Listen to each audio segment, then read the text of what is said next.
So my name is Monique. I am the co-owner and founder of Compostable LA, which is a food waste pickup service here in Los Angeles. So I identify as a white woman, but my co-owner and most of my employees are actually women of color. And so in order for Compostable LA to be a company not only that they're proud to work for, but also really honors their story, environmental justice has to be built into that narrative because that is a big part of the reality that they grew up in. And so environmental justice is actually really close to my heart, but I had to bring those voices in to make sure that the work I was doing was really authentic to their experience. So composting, particularly community composting,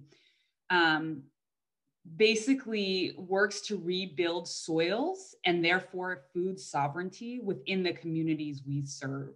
Soil is really expensive. And so if communities have access to free soil, they can have access to growing their own healthy, nutritious food, which is really tackling things like food deserts and food apartheid.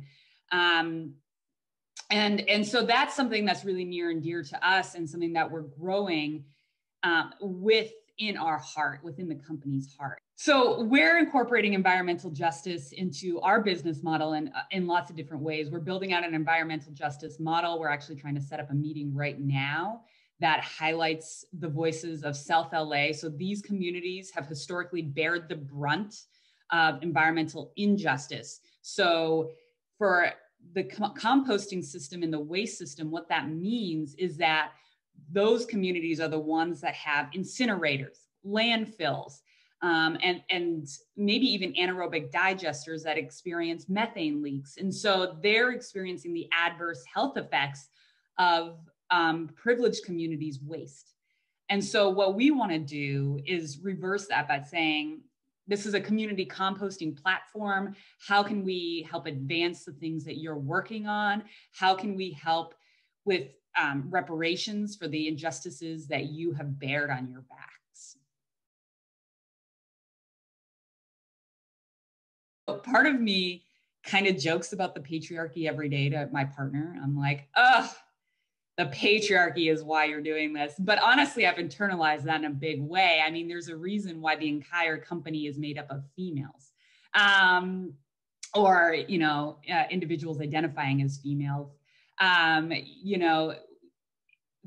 We want to show that women can do heavy lifting. Women can do problem solving, designing an entire company. I mean, I started this company by myself, and that means the whole design process had to come from within me about supply chain research and how do I want to grow and how do I overcome this obstacle? And I've just continued to surround myself with really smart women who inspire me and who almost give me strength in this thing typically seen as a weakness.